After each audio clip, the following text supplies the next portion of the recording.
Sorry, Andy, we are running late today for some reason. Yeah, we'll just start. Okay, I'll just give you a small introduction. That's all. Namaste, everybody. Hari Om. Lalith ji, again, Chiranjeevi Lalith ji, thanks for accepting the invitation again to give Pravachanam on this auspicious day of Jagadguru Shankaracharya Jayanti. Today's topic is Jagadguru Shankaracharya, his teachings and legacy. Sir, start change, sir. Shri Gurubhyo Namaha. Namasabhabhyas sabhapatibhyascha vo namaha.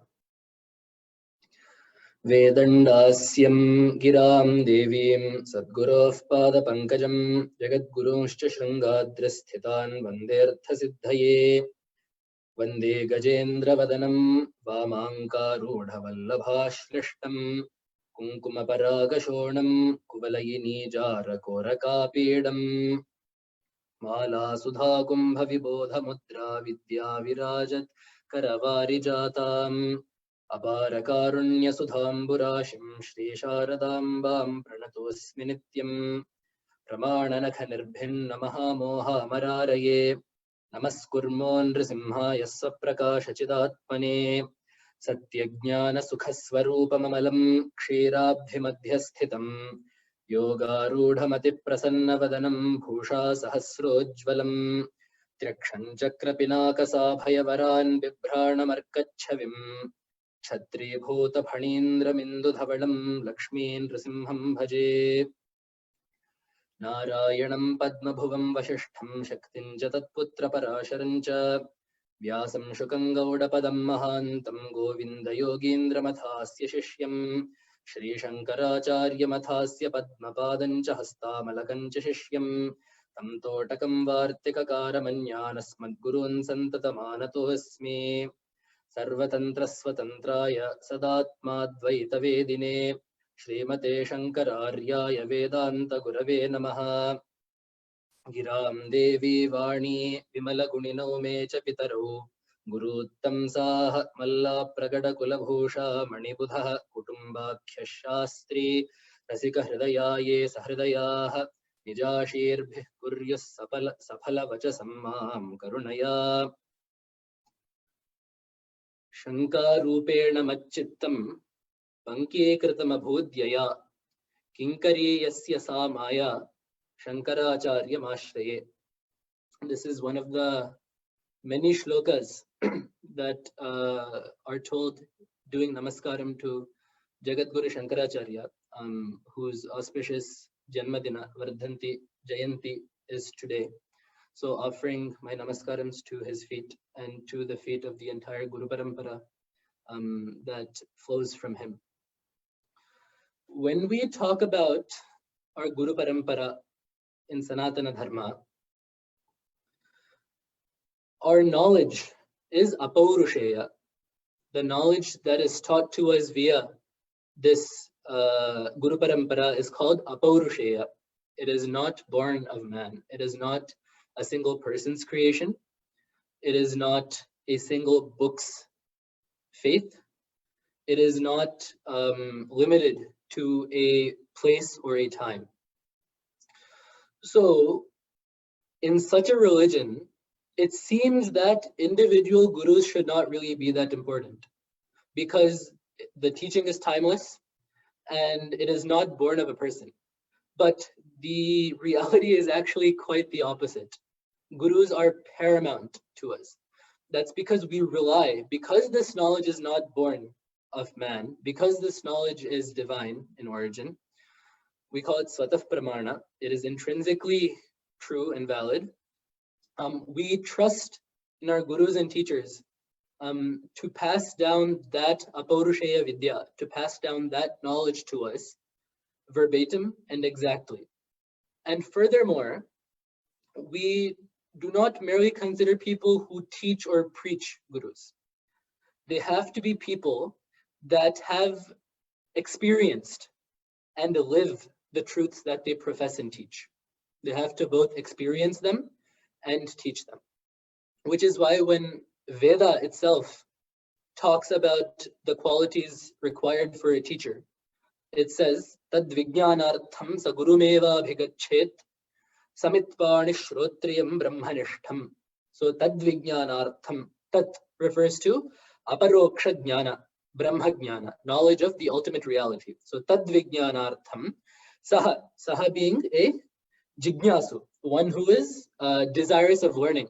Saha gurumeva bhigachet. He absolutely must go to a teacher to learn of this. How should he go? Samit parnihi, holding samit in his hand. Samit is in ahuti that used to be, that is used in homas. So back in the day, this is called Guru Upasatti. It is a procedure in which the student goes to the teacher and requests him to teach. When the student goes, he should not go with empty hands. He should have something in his hand. So Shruti says, Veda says, Samit Parni. You need to hold at least those offerings to the Yajnagni that the teacher maintains. But in the Bhashya here, Shankara says one more thing. Samit means that which causes the teacher to be happy. So it is the job of the student to approach the teacher bearing that which makes the teacher happy and to ask him, Adhihi Bhagavo Brahmeti. So he goes to the teacher and asks, please teach me of Brahma Vidya. And then the teacher, if the student has the proper temperament and qualities, then teaches him Brahma Vidya. Then there is one more thing. So if we are saying that we need teachers to experience and teach this Brahma Vidya, there is another part of this. Vedam itself again says, Nayamatma pravachanena labhyaha, na medhaya na bahuna shrutena. So this Atma Jnana, this Atma is not attainable through mere study and preaching. There is another component to it. So we rely on this teacher.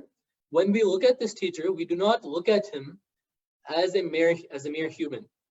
To us, he is Bhagavan himself. Ishvaro Guru Atmeti Murti Bheda Vibhagine. So that same Atma, that same Paramatma is Ishvara.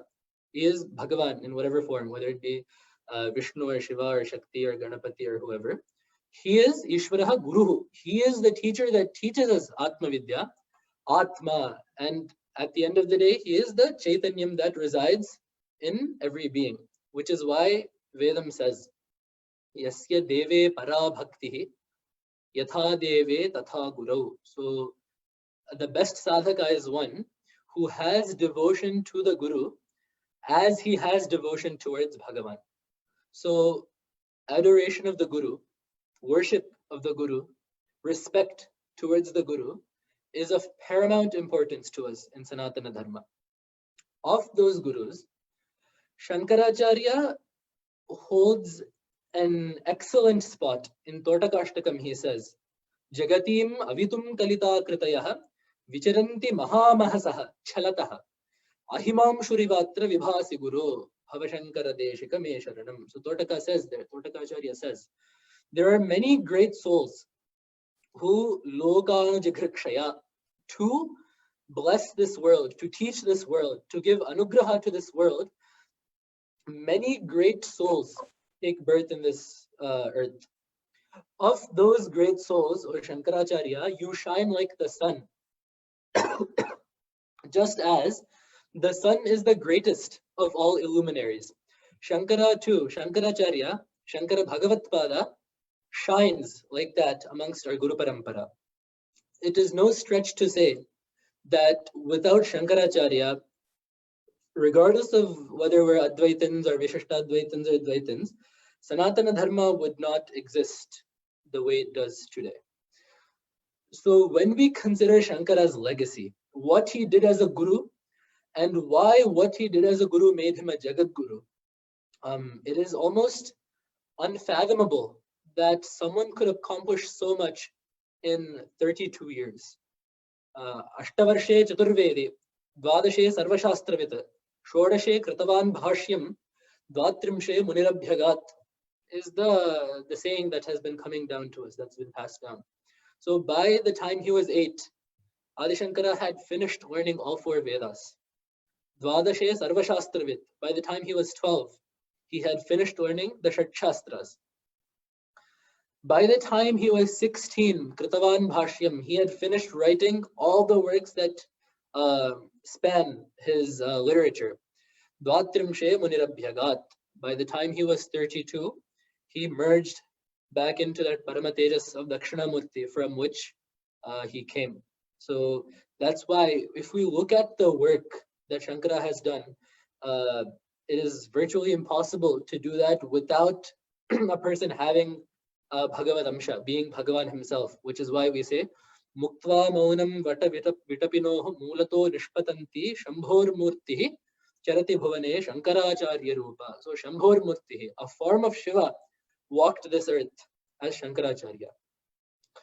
When we look at what he did, what he left behind as a legacy, we can look at a Prarthana Shloka that Sureshwara wrote in one of his Prakarana Granthas.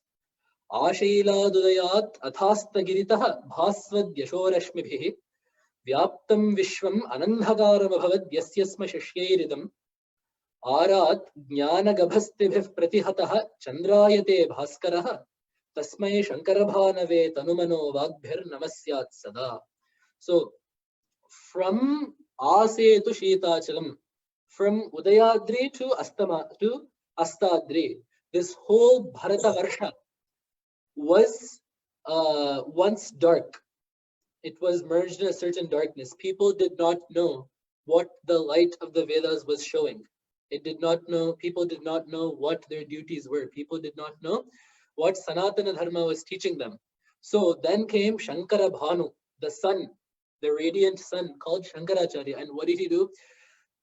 Ashayala Dudayad Astagirito Bhasvad Yashorashmibhi, by the light that spread of his fame, that came of his teaching, and also by his students whom he sent to the four corners of India, this son called Shankaracharya dispelled the darkness of ignorance that then existed in Bharatakhanda.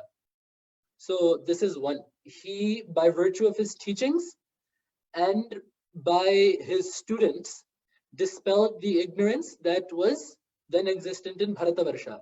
Then one more. Arat jnana gabhastibhiv pratihataha chandrayate bhaskaraha. In front of the light of whose knowledge Surya too becomes dim. So the light of Shankaracharya's knowledge, Shankara Bhagavatpada's knowledge is such that even the sun dims in front of it. So by that, what Sureshwaracharya is telling us is that Shankara's, not just his teaching methods and not just the infrastructure he set for us to be able to practice Sanatana Dharma, but his experience too, the clarity with which he experienced Advaita Siddhi, the clarity with which he experienced Atmajnana and then was able to transmit it too, was one of a kind. So if we split his work into these two, so his writing and his doing. If we look at his writing, that writing can then be classified, Bhagavatpada's writing can then, the corpus of Bhagavatpada's literature can then be again divided into three main subgroups. Stotras, Prakarana Granthas, and Bhashyas. And each of these is set at a different level. Shankaracharya, Bhagavatpada had one goal. The knowledge of Sanatana Dharma, the tradition of Sanatana Dharma, and the knowledge of Advaita had to be permeated through society, had to permeate through society. To accomplish this, he put forth several efforts. So of these, the first was Stotra Rachana. Incidentally, also the first Rachana he started with when he was still a Brahmachari. He composed the very famous Kanakadhara Stotra to Lakshmi Devi, Angam Harev Pulaka Bhushanam Ashvayanti. Even if we look at that stotra, it is simply mind-boggling, the kind of imaginative power, the kind of poetic style it could have. It is another sign that Shankaracharya was none other than Dakshinamurti himself. But this Stotra Vangmaya is meant to fill society from top to bottom. And it has accomplished just that. There are very few people in India that do not know of Bhajagovindam. Saundarya Lahari and Shivananda Lahari are very widespread. Ganesha Pancharatnam has been immortalized by Amma Subbalakshmi. there are several other such stotras that Shankaracharya wrote that convey Bhagavat Tattva, the nature of praises to Bhagavan, as well as knowledge hidden inside. If we look at Dakshinamurti Stotra, for example, there are several stotras that are both stotras to devatas, praises to devatas, as well as Vedantic treatises. So if we look at Dakshinamurti Stotra, the last line of each verse is Tasmai Shri Guru Murtaye Namayadam Shri Dakshinamurti. So Namaskaram to Dakshinamurti. But if we look at the first three lines of each shloka, he has expounded the essence of Advaita Vedanta. So such stotras were penned by Adi Shankaracharya for the benefit of this world. And these stotras are not lacking in poetic beauty either. That is the main point. The goal of these stotras is to simultaneously be appealing to the majority of the population, while also concealing Vedantic meanings and Vedantic philosophy for those who are so equipped and so interested to understand. The poetry in these is at the highest level. For example, if we take Artha Alankara, so the beauty of poetry brought about by meaning, he writes in Saundarya Lahari. In Saundarya Lahari, he says, Tanotu Kshemannaha Tavavadana Saundarya Lahari Parivaha Srotassaraniriva Simanta Saranihi Vahanti Sinduram Prabala Kabari Bharatimirat Visham Brindaihi Bandi Kritamiva Navinarka Kiranam. So your Simanta Sarani, this is addressed to Lalita Devi. So your Simanta Sarani, so women part their hair here and they leave a streak in the middle called Simanta, called Simanta. That is one of the Lakshmi Sthanas. It is a Mangala Pradachehna. So Devi too puts it there, and they put Sindura there. So Sindura, I'm sure you all know, is a red substance in color. So what that looks like is, so Vadana Saundarya Lahari Parivaha Srotaha. So this is more obvious if we talk about it in an agricultural sense. So to direct water into the fields, farmers dig out small canals in the field. So there will be a mass of water. This will be the field, and they'll dig out a thin strip of land for water to flow through.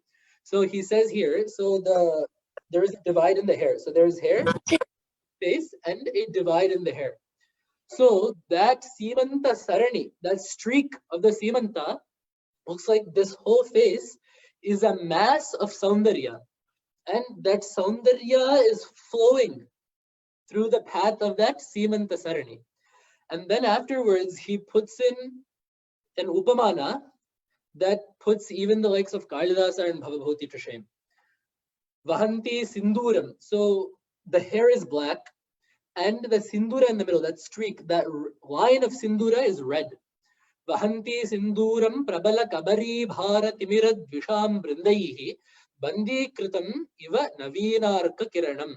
He gives an analogy, a simile, so that one red streak in the middle of the black hair looks like, then he gives a scenario. So the sun and darkness are enemies, right? If the sun is there, darkness runs away. So the darkness and the sun are inherent enemies.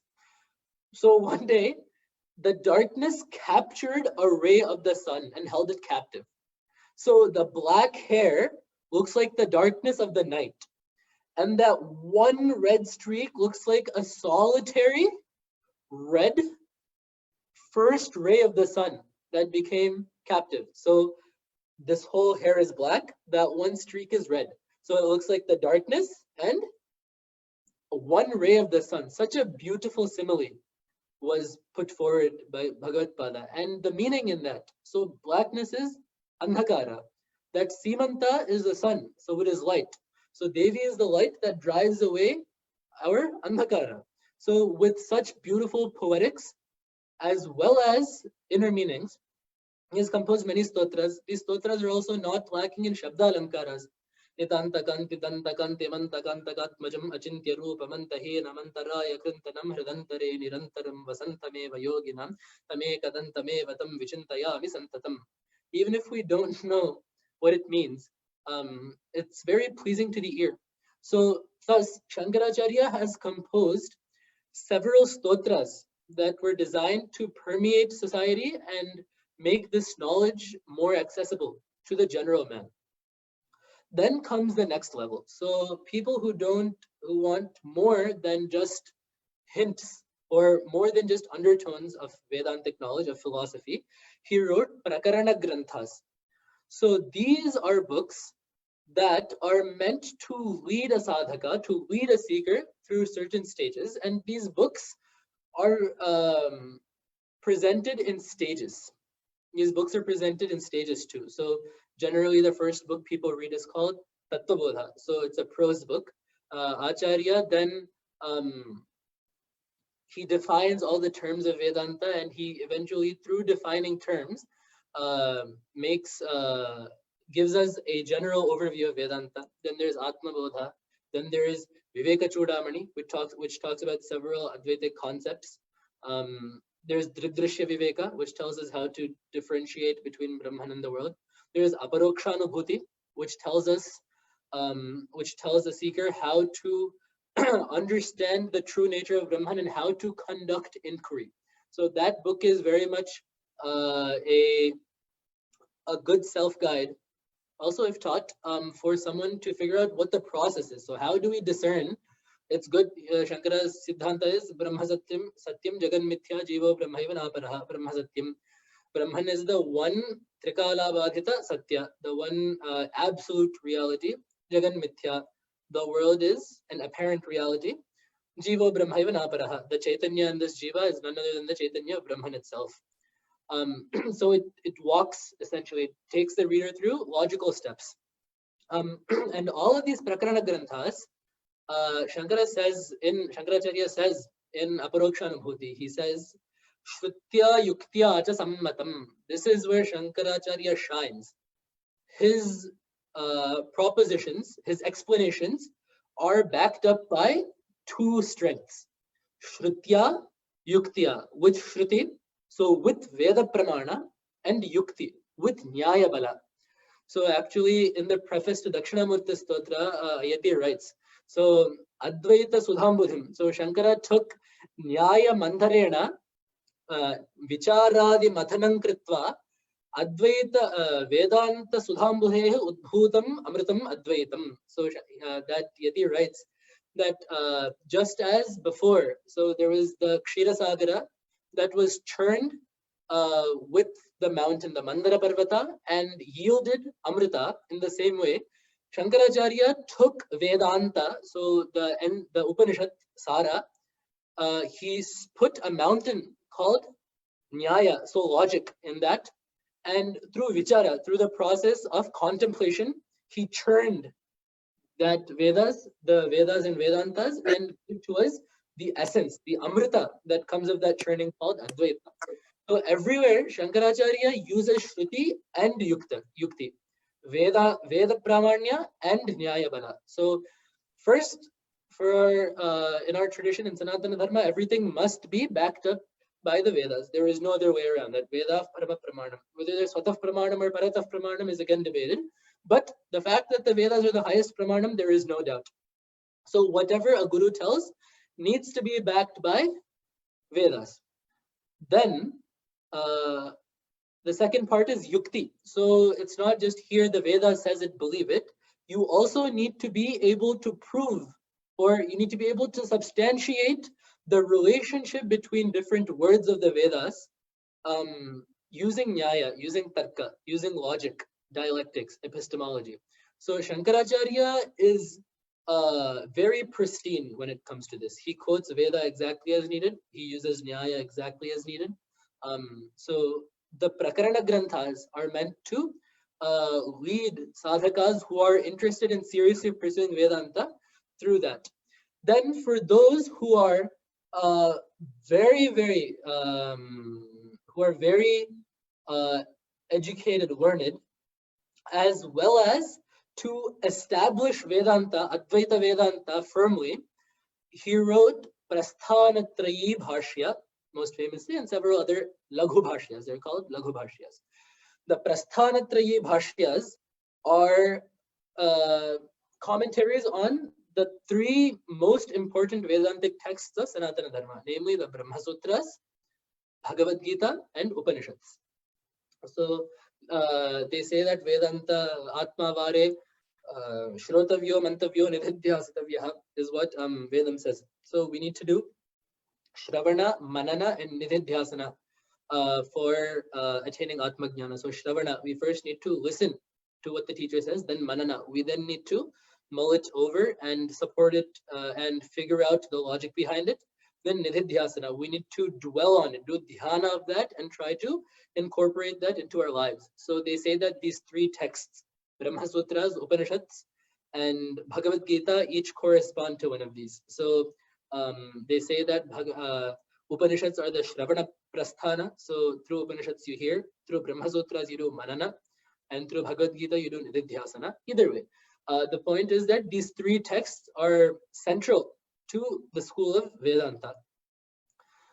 So Adi Shankaracharya wrote bhashyas for three of these, showing how Advaita is the Paramatatparya of Shruti and Brahma Sutras. So Upanishads, Vedanta is another word for these Upanishads. Vedanam antaha antima nirdharaha Vedantaha. So the final goal of what the Vedas want to tell us is Vedanta. So there are 10 main Upanishads for which Adi Shankara wrote a bhashya. Isha, Kena, Katha, Prashna, Munda, Mandukya, Tittiri, Aitareya, Chandogya, Brahadaranyaka. So for these 10 Upanishads, Shankaracharya has written commentaries. And he has also written commentary for one more Upanishad called Nrisimha Tapani Upanishad. Shankaracharya, Adi Shankaracharya wrote the commentary for the Purva Tapani Upanishad, Purva Nrisimha Tapani Upanishad, and Vidyaranyacharya. So in the Shankara Sampradaya, in the Shrangeri, Dakshinamaya Shrangeri Matha, he was a Mathadhipati there. He wrote the bhashya for the Uttara Bhaka. So thus he wrote Upanishad bhashyas. He also wrote Bhagavad Gita bhashya, explaining the Bhagavad Gita. It's a very high profile text. But the crown jewel of all Shankara's bhashyas is without doubt the Brahma Sutra bhashya. My Vedanta teacher, my Vedanta guru describes this style as bombarding and beautiful. So forget about what Shankaracharya said in the bhashya. The way he presents the ideas, the language he uses to convey ideas, the sentence structure, the sheer clarity with which Adi Shankaracharya presents ideas in the Brahma Sutra bhashya is without a doubt unparalleled. It is easy to say, regardless of whether scholars can debate about which they agree with and which is more suited and whatnot. Advaita has been established, but it's undeniable that in terms of quality of the actual writing, the Brahma Sutra bhashya stands on its own level. It is quite absolutely the crown jewel among all of Shankaracharya's works. This Brahma Sutra bhashya is called Sharirika bhashya, or Sharira Mimamsa is its name. So there's actually even a saying, Shastram Sharira Mimamsa Devastu Parameshwaraha Acharya Shankaracharya Santu Janmani Janmani. So this is actually a prayer that even Mahasannidhanam of Jagadguru Mahasannidhanam of Sringeri Pitha recommended for Astikas to tell. So we're basically asking that I want my philosophy in all my coming births to be that expounded by the Sharira Bhashya, basically Advaita. And I want my Guru Parampara to stem back to Adi Shankaracharya in all my lives. So that Sharira Mimamsa Bhashya, that Brahma Sutra Bhashya, occupies the Dhruvasthana. It is the highest quality of work that Shankaracharya produced throughout his 32 years of life. So these are the Prasthanatrayi bhashyas. And then there are Laghu bhashyas, so smaller works. So he wrote a Vishnu Sahasranama bhashya. Then he also wrote Lalita Trishati bhashya. So Lalita Trishati is also in a very important Srividya Grantha. It is you need to get Upadesh of that from a guru as well. But it is said that Devi told him to hold off on writing Lalita Sahasranama and to instead do Trishati. So he wrote a commentary on Lalita Trishati. He wrote a Sanat Sujatiya Bhashya, so a Bhashya on the Vedantic teachings of Sanat Sujata that is found in Mahabharata. So in this way, Adi Shankaracharya's writing, so his stotras, his prakarana granthas, and his bhashyas make sure that every layer of astika samaja, of our society, is catered to. For those who want nothing more than just to worship Bhagavan, he has given them stotras that captivate the mind and heart. For those who want to make some headway in finding out the true meaning of life and the true meaning of the relationship between this world, this soul, and Ishvara, who want to find the absolute truth, he has given them prakarana granthas to help them on their way. For those who are scholarly and are interested in debating the finer points of epistemology and of Vedanta, he has given Brahma Sutra, he has given Prasthanatrayi bhashyas, and also to establish Advaita firmly, he has put forth this whole corpus of literature.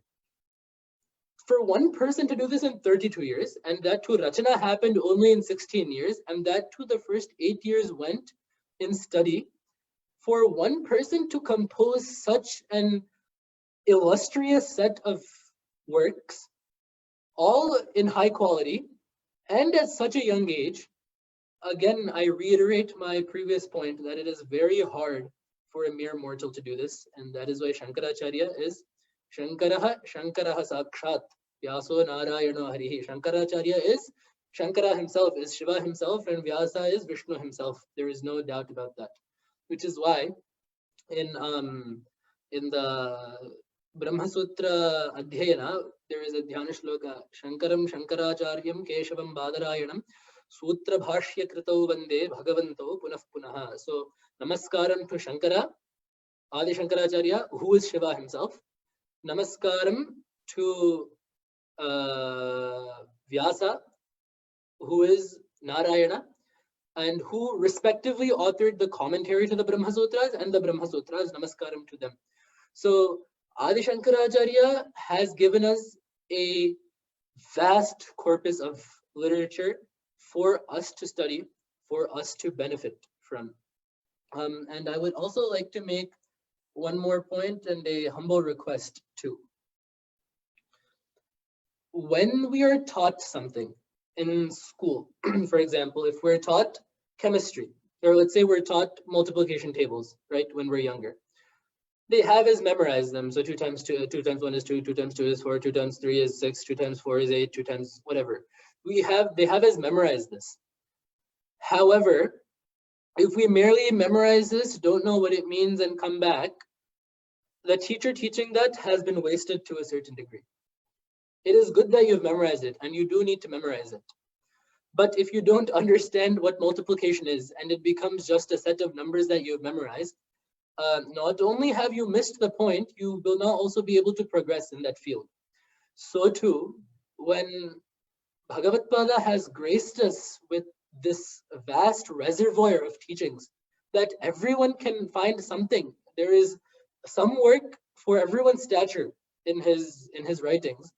If we merely make them blind Parayana Granthas and do not seek to learn anything from them, we have only fulfilled his wish to a certain degree.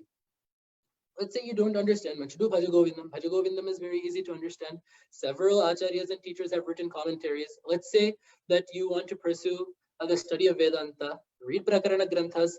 So in that, the proper way we can honor Adi Shankaracharya and ensure that we do justice to the compassion that he has showered upon all of posterity is by reading his works and by giving them due respect, and also by following the path that he set on us. Because not only Shankaracharya understood that writing alone does not protect a tradition and a knowledge. It also needs a social structure and social institutions, which is where the second part I said, his sending of disciples and the work he did for the country, that's where that comes into play. He established the Chaturamnaya Pithas in the 4 corners of India. So Badari to the north, Dwaraka and Puri on either side, then Sringeri in the south. And he established Pithas there, established Devatas there, and he established his own Shishya Parampara there. and he wrote this book called Mathanushasana. So in that, he gives guidelines on what is expected of those mathas and how those mathadhipatis and mathas should be treated. So one of the greatest things that Adi Shankaracharya did was, he has two names. So Shanmata Sthapanacharya and Visaptati Matocheta, or Pashanda Matocheta. At that time, there were several Avaidika matas in play, and there were several confused Vaidika matas in play. So there were several philosophies that were not even Astika, that we were not particularly happy about existing. And there were Astika philosophies that had lost their way. What Adi Shankaracharya did was, he took everything into his purview. He removed the Nastika part. We are not Nastikas, we are Astikas. We take Vedas as Pramana. So he took the Astika part. Within that Astika part, there were certain tamasic practices that that did not help the general environment of society. So he removed those two and established Sadachara, and then codified worship into generally 6 matas, and also introduced Panchayatana Vidhi. So in Panchayatana, he established 5 devatas, or he consolidated all existing matas into 5 devatas: Adityam, Ambikam, Vishnum, Gadanatham, Maheshwaram. So he said, Aditya, Surya, Ambika, Devi, Shakti, Vishnu, Gananatha, Ganapati, and Maheshwara, Shiva. So all Astikas must pray to all 5 of these devatas. If their avatars, Narasimha, Rama, Krishna, Durga, Saraswati, Lakshmi, Ganapati, Ratnagarbha Ganapati, Heramba Ganapati, Surya, Martanda, all of these, Dakshinamurti, Rudra, all of these avatars aside, all of these can be consolidated into these 5 devatas. So he first said that all Astikas need to respect these 5 devatas, not quarrel amongst them, and consolidated them into a Panchayatana Vidhi. Then, to ensure that these teachings lasted, he instilled his own shishyas, his own students, in 4 mathas, like I said, that were at the 4 corners of Bharatavarsha, of India. And he writes in his Mathanushasana, these acharyas that come in, these Jagadgurus that come in those mathas, are to be regarded as incarnations of Shankaracharya himself, indifferent from Shankaracharya himself.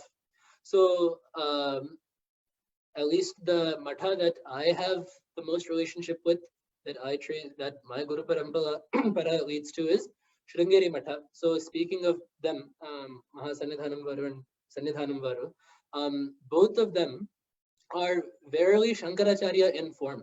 We do not have to worry that we missed out on being born in Shankara's time or talking to him. We have them in front of us. They are Shankara and Sharadamba incarnate in front of us. They stand for the same values that Shankaracharya stood for. They have the same tapashakti that Shankaracharya contained. They teach with the same clarity, knowledge, and experience that Adi Shankaracharya taught with. So by ensuring these mathas would be close to the people, Shankara Bhagavatpada ensured that Advaita and Sanatana Dharma remained alive not only as a literary or intellectual tradition, but also as a human connection and a societal tradition as well. If you go to Sringeri, if you see Mahaswami doing a Vijaya Yatra, the crowds that throng to do namaskaram to his feet is quite simply unbelievable. That bhakti is not born of mere bookish knowledge or mere scholarly skills. That is born out of tapas. It is born out of the acharyas, the Jagadgurus' daya. It is born out of the shraddha of those people. And Advaita and Sanatana Dharma remain pristine to this day because of these acharyas who have stepped in at timely intervals to protect. Vidyaranya, who I talked about earlier, stepped in when the wanton destruction of the Mughal Empire was, they were basically destroying every temple that they saw, Kashi Vishweshwara, Somanatha, Srirangam. There we can keep listing the number of temples that were being desecrated and destroyed.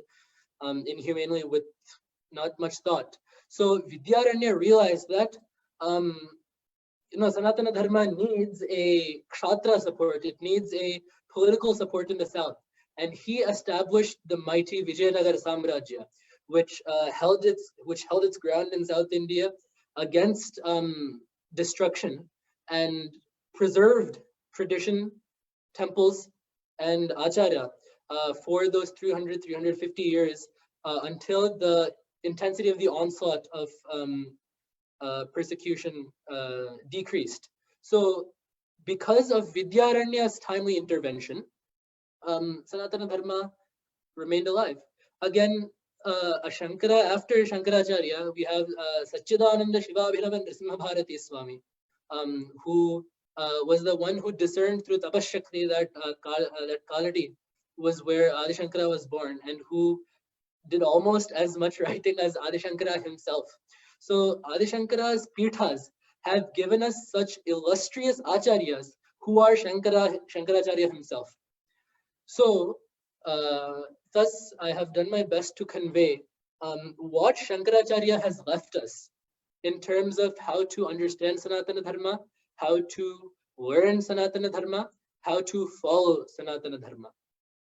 So if we ever need a final jury, we can look to Shankara Sampradaya and to these Chaturamnaya Pithas to give us our answer. So going forward, taking this Shankara Jayanti as a new beginning, let us all make a resolve to both worship and respect this Guru Parampara. We definitely must offer Guru Vandanam in some form or the other every day to those teachers. Like I said in the beginning, those teachers are God themselves. And we must also do our best to do justice to the works. Shankara lived for 32 years. He took avatara out of no other reason but compassion towards the human race and to teach us. So doing justice to his work, to his legacy, respecting his legacy, and making the most for ourselves as well, means doing our best to learn whatever teachings that Adi Shankaracharya has left us, and following the Sanatana Dharma that he has, that he took so many pains to preserve, and looking to our mathas and acharyas, Sringeri, Dwaraka, Kanchi, all these Shankara Sampradaya mathas, where the acharyas are none other than Shankara themselves. So the essence, the saramsha is follow Sanatana Dharma, study Shankara's teachings, and maintain the utmost bhakti towards our gurus. So offering my namaskaras to Sannidhanam Varu, Mahasannidhanam Varu, to my Guru Parampara, to Adi Shankara Bhagavat Pada, and the entire Brahma Sutra Parampara. So the Parampara goes Narayanam, Vishnu, Padmabhuvam, Brahma, Vashishtham, Vashishth Maharshi, Shakti, Shakti Maharshi, Tatputra Parashara, his son Parashara Maharshi, Vyasam, Vyasa Maharshi, Vyasa to Shukam, Shuka Maharshi, Shuka to Gaudapada, Gauda Bhagavat Padacharya, then Gaudapada to Govinda Bhagavat Padacharya, Govinda Bhagavat Padacharya to Shankara Bhagavat Padacharya, from Shankara Bhagavat Padacharya to his disciples, foremost among whom were Sureshwaracharya, Totakacharya, Padmapadacharya, and Hastamalakacharya, and to all the acharyas in the middle, all the way up to my acharya. That is our Guru Parampara. So offering my namaskaras to each and every one of their feet, I will close here. Shriya Kantaya Kalyana Nidhaye Nidhaye Arthinam Shri Venkata Nivasaya Shri Nivasaya Mangalam Mangala Shasana Parair Madacharya Purogamaihi Sarvaishcha Purvairacharyais Sakradayastu Mangalam Yito Nrasimha Parato Nrasimha Yato Yami Tato Nrasimha Antar Nrasimho Hridaye Bahir Nrasimho Hridaye Nrasimha Nrasimhamadim Sharanam Prapadye Bhaktaramadhya Yameva Nitya Saraswati Swartha Samanvitasit Nirasta Dustarka Kalanga Banka Namamitam Shankaramarchita Bharati Karunapatra Bharati Padabhushanam Bharati Padamarudham Bharati Tirthamashrayed Vidya Vinaya Sampannam Vitaragam Vivekinam Vande Vedanta Tattvijnam Shekhar Bharati. Thank you, Andy Lalith Garu. That was a great discourse on Sadhguru and Gurus. Now, I think one person asked for a question. So if you can take one question, and then we'll go to, temple where the Abhishekam and Alankaram is done for the Archana and Arati. And then there will be Ashirvachanam, if you can wait on Zoom itself. I have another meeting actually at 8 or so I can wait until then. Oh, okay. Yeah, I have to teach a class then, so. Okay. Sorry about that. That's So, yeah. Okay. So, Arush ji has a question. Yeah. Go ahead. So when he was 8, he learned the Vedas. When he was 12, what did he learn? All the Shastras. So we have several Shastras in Sanatana Dharma, right? We have Vyakarana, which is grammar. We have Nyaya, which is logic. We have Purvamimamsa, which is the karmas that are given to us by the Vedas. So like this, we have several Shastras. So by the age of 12, he had mastered all of these. Mastering even one of these Shastras takes several years of study, but his mental capacity and thirst for such, he finished learning all of these at age 12. And when he was 32? When he was 32, he left the mortal body and merged back. So his lifespan was 32 years. Oh. Yeah. Okay. Only 32 years? Yeah, only 32 years. That's the mind-boggling part. What he accomplished in 32 years. Most, it takes thousands of years for most civilizations to achieve that. Yeah. One or two more questions I can take.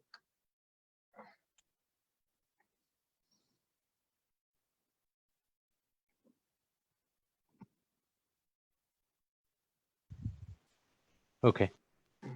I guess nobody has any more questions.